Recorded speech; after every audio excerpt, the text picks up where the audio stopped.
What's up everyone, welcome back to another video. Today we're shooting another video on my man John's warehouse, comparing our different business models, what we do, how we do it, the softwares we use, capital, how to start it as a beginner, and all that. So if you want to give a little introduction on yourself. I'm John Mascarello. I'm at Side Hustle Experiment on Instagram and also YouTube. I run a six-figure bulk book operation and media. We also sell on eBay as well.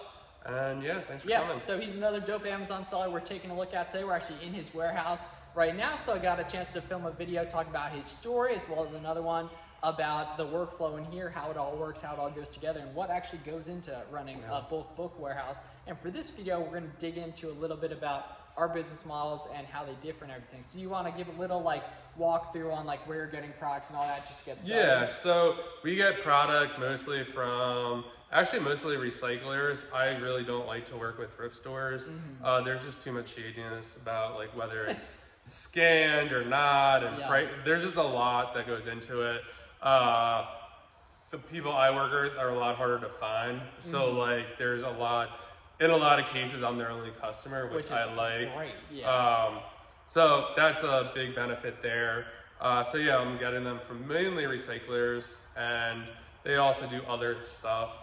So yeah, it's mostly recyclers. Yeah, so he's basically getting these books in bulk, scanning through them using Scout IQ, shout out Scout IQ and Caleb, and then sending them off to Amazon. And my model differs in that I'm buying shoes, toys, and apparel through a model called Online Arbitrage, where I'm actually ordering them from these different sites, Nike outlets as well, like Walmart, Target, and all that, and just buying stuff brand new that there's arbitrage opportunities on Amazon between the retail price or whatever it's on sale for and what it's actually selling for on Amazon. So talking about product costs, I'm putting a lot more upfront for product in that my average cost of a shoe is probably around $40 or so, when your average cost per unit might even in a sense or no, it's probably all said and done. It depends. Without labor, it's probably $150 to $2 per good book. Yeah, per good book. And you're flipping those. I'd say, what's your ASP on? It's actually higher for most bulk players. It's 15, That's 16. way higher than I expected. Most are at 8. But for me, there's just too much too much hassle for too little money. And if I could make it work, how I'm making it work. And I've watched some other bulk sellers content on YouTube, Instagram, and all that. It didn't seem like they were pivoting as much outside of just sell back your book in Amazon. You've innovated a lot more to actually looking at different marketplaces like eBay, Facebook Marketplace, which we dug into a little bit in that other video we filmed. But in the same way, I've pivoted and come from a place of a lot of GOAT and StockX flips as well. Not really eBay, kind of surprisingly. Everyone always asks that. But yeah, so you're moving a lot on Amazon, obviously, in the main one, but also buyback companies, eBay, Facebook Marketplace, and all that. And I pivot, mixing a little GOAT and StockX in there too. Yep, and so just talking from a software perspective, I'll give a little spiel after we do on just what software you're using and all that goes into actually making this all possible, because a lot of you beginners out there don't want to spend money on software, but it really does make a lot of difference. Just saving a lot of time. You definitely should. I mean, most software, is between 40 and 50 bucks a month. I mean, if you're doing sneakers, you probably make that on one flip. No, about two on average. On average, for books, it takes a little longer, but if you found the right book, you could obviously so outside of Scout IQ, which that's just the scanner you're getting on the barcodes as well, what else? We're using Keepa. We use AccelerList to list the books, the FBA books, and we're now using ScanLister to list merchant fulfilled books. So what has you using AccelerList over Inventory Lab? Because I'm a very pro Inventory Lab guy. I actually use Inventory Lab doing books. I find it's much quicker on AccelerList. Yeah, and I think a lot of people like about AccelerList is that, like you said, you can scan quicker. I think it's more suited for booksellers. Yeah, it's definitely for booksellers, and I think they have a lot of built-in, I don't think Inventory Lab, sell back your book is built into that's serious, a serious eBay is built into AccelerList, so there's a lot of other monetization stuff that's geared to booksellers. That's nice the way Scout IQ has incorporated that stuff too. So that's good. Yeah, Keepa always pretty much releasing. Keepa. So AccelerList for his accounting and listing stuff. I use Inventory Lab for that, which is, I think it's just a little more suited to ORA, wholesale type of guys. as well. And then I don't know if we mentioned, we both use Kiba, obviously. Yeah, Kiba. Scat IQ, the scanning app, is really good, especially for booksellers. It's like made by a bookseller. Yeah, definitely. So that's super helpful. And then we want to dig into a little bit about like how you got into it, or like what you were doing at the start and how that's different than what you're doing now, because I also have an interesting anecdote about that too. So at the start, like I got this warehouse in February. The idea was to get like a forklift, scale up. I got forklift equipment and start buying truckloads, but then Amazon restock limits kind of happened. As soon as everything came arrived, again, like we were like in February, there's like still a lot of stuff going on with like COVID or whatever. And like shipments were backed up, so equipment was taking like months to get that was supposed to come in like a week.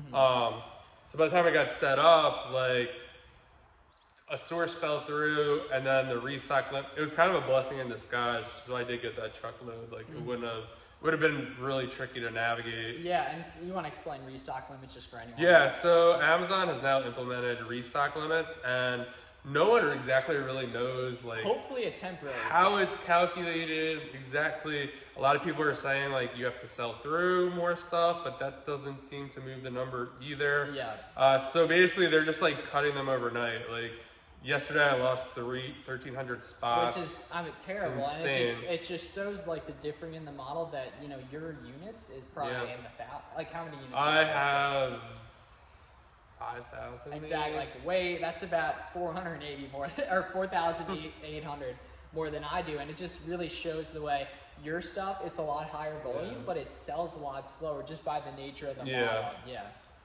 So like books, you know, you'll send in do you know the average time a book takes us? It's probably like a month or two, right? Something like that. Yeah, I mean, depending on how like long tail. Yeah. I mean, like off textbook season, like those books don't sell. But I think like to go back to what you were saying, like you're spending more upfront, but you're getting it back much quicker too. Yeah, that's so the nice it's thing. Like a nice because you figure, I mean, some of these books up here, you know, no one's ever heard of. Someone's out there who's going to buy it. It just might take a little longer when, you know, Nike apparel and stuff is selling a lot quicker. Like, even if there's more competition. And I think that's a big difference too. Like, I'm guessing you're using like a lot of credit cards and stuff. Exactly. Like most of this is all cash. The nice thing is it does require that's all that stuff. stuff. On those juicy Amex points. That's so like that like kind of things, but Okay, cool. And then finishing up, I'd love to just talk a little bit about like where you see the business going, if you have any like goals or the way you see it, you know, transitioning maybe over the next 6 to 12 months, or maybe you want to keep it the same. Yeah. Right now, like it's very like up in the air, like with the restock limit. True, It's really hard because like the goalpost keeps moving. Like one day you think like, oh, like maybe I can get a truckload, and then the next day you lose like more spots, and like so it's constantly moving. Like we've been doing a lot more selling on eBay. Yeah, just adapting the merchant fulfilled section. The merchant fulfilled section. eBay has been great. Like we've sold an $800 book the other day. And which I mean, you got that would have just like went like to like the dud buyer. So that's fun, and I think I definitely want to start doing either OA or wholesale. I'm kind of on the fence. Like I don't know. I just don't really like the OA for some reason. It's tough to shift into spending a lot more money up front. You know what I mean? I have no problem with the spending the money. It's more the finding and like going through all of it.